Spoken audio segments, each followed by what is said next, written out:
Before being elected, I was nervous about being a Muslim woman in the public eye. Growing up, I had seen the abuse prominent British Muslims were subject to. I knew I wouldn't be in for an easy ride. And today, I'd like to say that I was wrong to be worried.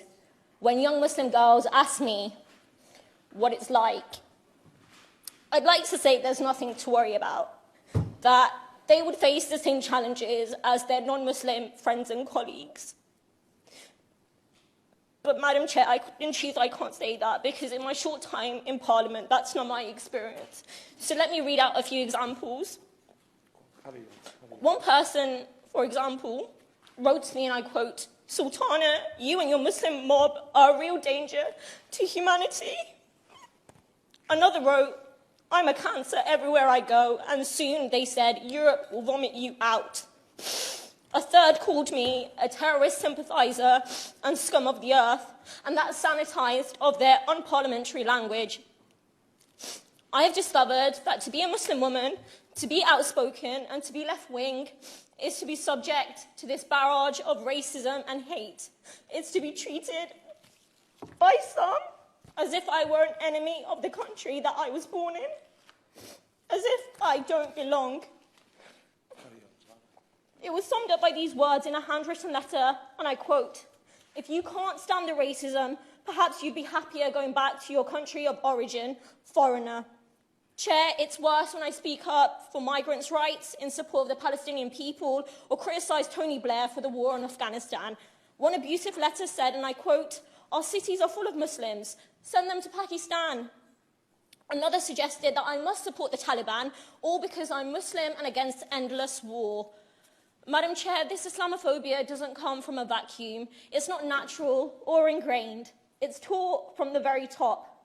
These fires are fanned by people in positions of power and privilege. When a far-right online account targeted me with racist abuse, suggesting that Muslims were an invading army, a Conservative MP replied, not calling them out for their racism, by insulting me instead. When our England football stars were subjected to our racism, in the chamber I highlighted that the Prime Minister had fanned those flames, ridiculing Muslims and black people. And at the dispatch box, the Minister told me to watch my tone. But, Madam Chair, while none of this is nice, I know that the worst effects of Islamophobia and racism are not just in abusive language, it's in policies and political decisions. This Saturday marks the 20th anniversary of 9/11. That horrific act of mass murder cast a long shadow. The war on terror, launched by George Bush and Tony Blair in its wake, set a narrative that too many readily embraced. Muslims, wherever we are, were portrayed as a security threat in need of discipline and suppression. Abroad, this was the background to disastrous wars in the Middle East, where false links were drawn between Iraq and the 9/11 attacks, providing false legitimacy to a war that had more to do with oil than the safety of British citizens.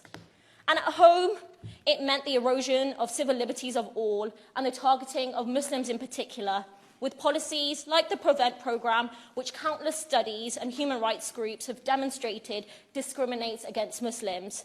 From young girls being referred to the programme simply for choosing to wear a hijab, to a Muslim teen being questioned by anti-terrorism officers for wearing a Free Palestine badge. I knew about this at university, so I too feared about speaking out in class, holding back where I might have otherwise criticised Blair and Bush for illegal wars. Growing up, I might have hoped that things would have been better, but if anything, it's got worse. Today, our Prime Minister mocks Muslims as letterboxes and bank robbers. And far from scrapping Prevent, earlier this year, his government announced who would lead a review of the programme. William Shawcross, a man who once said, and I quote, "Europe and Islam is one of the greatest, most terrifying problems of our future." An appointment that led dozens of human rights organisations, including the likes of Amnesty International and Liberty, to boycott the review, saying it was just there to rubber stamp the discriminatory programme. And closer to home, things aren't good either. My party has seemingly welcomed back a man who said Muslims see the world differently to us, that we are a nation within a nation. It has been silent after a Muslim colleague was cleared of vexatious claims and endured 18 months of horrendous Islamophobia. And in a recent by-election, it supposedly had a senior source pit Muslims against Jews, demonizing whole communities. Madam Chair, I've always known what it's like to face racism, and through my political life, I've come to better understand this bigotry, to see it in its different forms, and to recognise the need to confront and challenge it wherever it's found. Islamophobia is very real in Britain today. It's something I know too well, but it can't be defeated in isolation. The people who are spreading this hate don't just target Muslims, they target black people, they target Jewish people, they target Gypsy, Roma and traveller communities, they target migrants and refugees. There is safety in solidarity, and it is only through uniting our struggles that we will defeat racism. Thank you.